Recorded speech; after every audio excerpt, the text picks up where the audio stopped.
مالي انا ومالي التلفزيون والكلام ده؟ هخش اقول ايه؟ اقول لهم سيداتي انساتي؟ لا لا لا ما ينفعش. اقول لهم السلام عليكم؟ لا برضه ما ينفعش.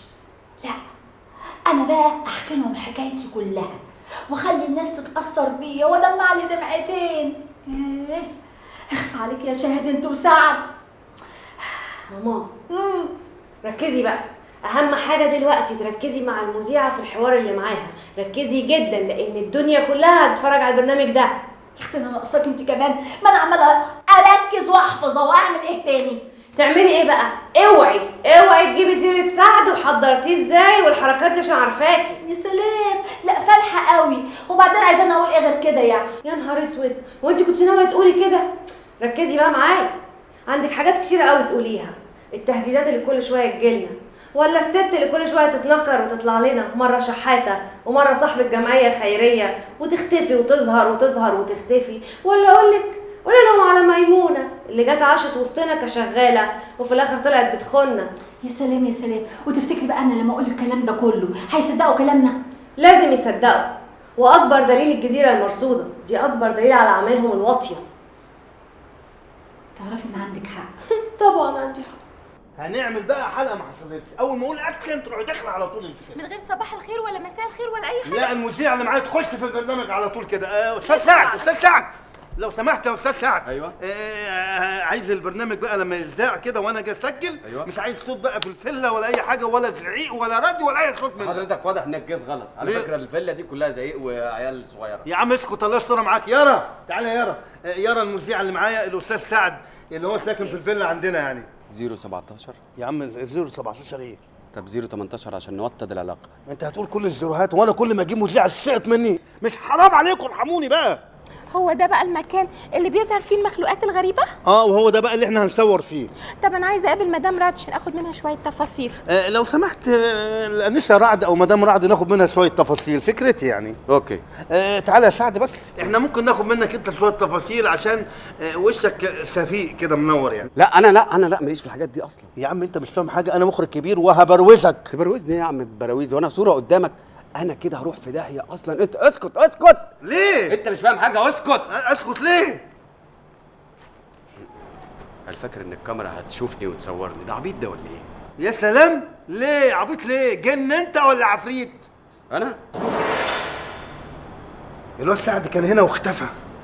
الواد ده يكونش جن ولا عفريت؟ حاجه غريبه ان حد يبقى معاك وفجاه تبص تلاقيه اختفى. يعني ازاي ما يكون الواحد كان ماشي يا لهوي يما 4 ايدين فجاه طلع لي. يارا في يا استاذ محمد؟ طلع لي ايدين تاني غير ايديا الاثنين، يعني دول ايدين ودول ايدين. انت في حاجه؟ انت جننت ولا حاجه؟ ليه في ايه؟ في 4 ايدين. شايفه الايدين دول؟ شايفه دول؟ في ايدين. هما 2 بس. 2 بس؟ يعني مش شايفه التانيين؟ لا. حاجه لطيفه قوي. طب انا في موقف زي ده اقول ايه؟ اروح فاصل كده لوحدي واقول يا لهوي يما النار بتعفرة. استاذ حسن معاك كلاك، خد الكلاك. كان نفسي انا اشتغل كلاك من زمان، والله نفسي. معلش خلاص يا ابني ساعه ما تمشي اتكل على الله، انت بتلزق وانا مش عايز جوه البرنامج اي توتر، انا عايز بالراحه كده وتلقائي وخلاص يا ست. يا عبد الله يا عبد الله شويه مكياج يلا يا ابني، شيل شويه يلا اتكل على الله اتكل على الله. محمود شيل اللمبه دي. نعم في ايه؟ هو لحق؟ ايوه لازم شيل يا ابني اللمبه دي. رجب ايوه يلا خش باللمبه دي نور كده، ادينا شويه نور لمدام رجب. بس في بتزعق لي كده ليه ده؟ هما ليه بيعملوا كده؟ نعم ماسك عليك زله؟ لا هو الواد ده عصبي على طول بيزعق عشان ما بياخدش البريك بتاعه، انا اللي باكل البريك بتاعه. انت؟ ما حدش يبتدي لما اقول اكشن. يلا خليكم معايا. 5 4 3 2 1 اكشن. قولي لي يا مدام رعد، يعني المخلوقات الغريبه دي شكلها ايه؟ عاملين ازاي؟ بيلبسوا ايه؟ اصل انا بحب اسمع الحاجات دي قوي. تسمع الحاجات دي؟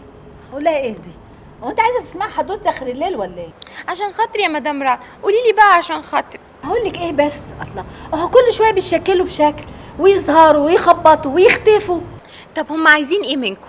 عايزين يسرقوا كل حاجه حلوه من ايدينا، عايزين يسيطروا علينا بالخوف، عايزين يحركونا زي العرايس في ايديهم، مش عايزيننا نفكر ولا نعترض على اي حاجه هم بيعملوها. ياي دول اشرار قوي، دول ما عندهمش ضمير خالص. دول ولاد ولا بلاش لحسن الرقابه تشيلها. يا نهار اسود، كل دي محطات والتلفزيون جايين يصوروا جريمتك يا شكري. وزمانهم دلوقتي الجرايد ماليه صورك ومكتوب تحتها ابحث مع الشرطه شكري القاتل. وزمانهم دلوقتي محاصرين البيت من كل ناحيه، واكيد الراجل اللي واقف هناك ده هينور النور في وشك يا شكري ويقول سلم نفسك يا شكري يا مهران. شكري مهران؟ لا، انا ما اسميش شكري مهران، انا اسمي شكري عبد الشكور ومش هسلم نفسي. وهي رعد الجبانه واقفه معاهم بتتفق عليا كده يا رعد. حتى انت يا خاينه بتبيعيني ليهم، وهتيجي دلوقتي تقول لي شكري سلم نفسك عشان خاطري، صدقني هستناك ان شاء الله 20 30 40 50 سنه هستناك. لا مش هسلم نفسي يا نور، مش هسلم نفسي يا نور. قصدي يا رعد، مش هسلم نفسي يا رعد. ايه ده؟ سوبرمان بعد ما عجت؟ ده يشيل ايه؟ ده يشيل حصوه صغيره. لا سوبرمان ايه؟ ده الكائن الغريب العجيب اللي بيظهر ويختفي. عم حسن عايزك تصوره من قفاه كلوز ميديوم ثروت. يلا. لا 3 لا، ده مش سوبرمان، ده ميني ماركت. أعزائي المشاهدين، احنا النهاردة معاكم في مكان مرعب ومريب، في بيت السيدة رعد. يا مامي، بيت السيدة رعد ده اللي بيظهر فيه مخلوقات غريبة بتهددهم وبتخوفهم هي وأفراد أسرتها. عشان كده احنا النهاردة جينا عشان نعمل معاهم لقاءات ونشوف معاهم المخلوقات الغريبة دي. خليكم معانا عشان احنا معاك. ستوب. هايل التقديمه دي، ما حصلتش عياره. هايل تقديمه صاروخ. شفت يا استاذ محمد؟ مامي دي من عندي انا، ما كانتش موجوده في السكريبت. عارفه وانا ورا الكاميرا انا اتخضيت. الاستاذ حسن مدير التصوير اغمى عليه وشالوه بيسقوا ميه بسكر هناك في البوفيه. امال ايه؟ طب اقولها تاني؟ لا انا عايز بقى عشان البرنامج ما يبقاش تقليدي نعمل فايفريشن فيه، يعني تغيير. يعني تنوع يعني. عايزك المره دي تقولي يا دهوتي يا لحوتي يا حستي يا مصيبتي، حاجات كده، الفاظ كده. ايه الالفاظ البيئه دي؟ الفاظ بيئه. ايه العصفوره دي؟ هي اللي بيئه، انا جايبها من وكاله البلح. كتكميله حزم والباقي فرط. النار بتعفرة. شهد تعالي بسرعه، البرنامج هيبدا. والله العظيم بدأ ولا لسه هيبتدي ولا ايه؟ اهو هيبتدي. بطلي بقى كلام شويه عشان انت رغايه بقى هتضيعي علينا البرنامج. الله، ما تسكتوا خلونا نتفرج.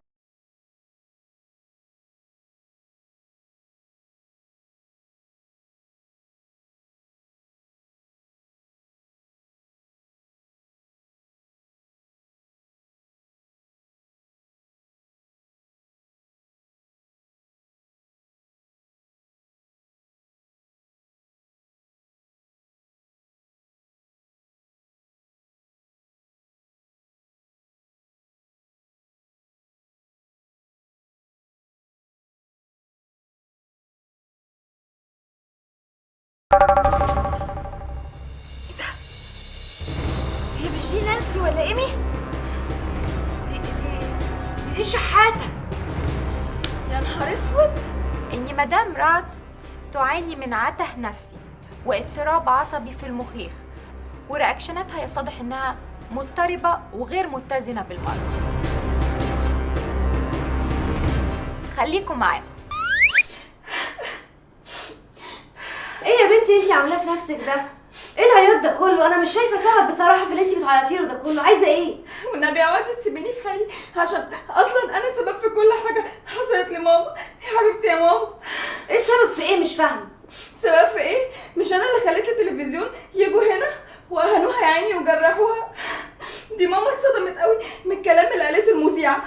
على فكره الكلام اللي قالته الست دي ملوش اي لازمه، ده مجرد كلام بتقوله بس عشان تداري بيه على اللي بتعمله. يا سلام، بس الناس هتصدقها وهيفتكروا ان ماما هي اللي مش طبيعيه. لا انت الجو ده. اوعي تفتكري ان الناس ما بتفهمش ولا يقدروا يعرفوا الحقيقه. بالعكس، الناس فاهمه كويس قوي، والناس عارفه كويس قوي برضو مين ظالم ومين مظلوم. والحاجات اللي بتعملها الست دي هتتكشف، لانها مهما تخفت في مليون شكل في الاخر الحق لازم بيبان وهيبان. ايوه يا ستي، بس المشكله انها تقنع الناس بطيبتها وكلامها المترتب، وقبل ده كله بفلوسها. صدقيني الحقيقه قربت قوي انها تتكشف وتبان.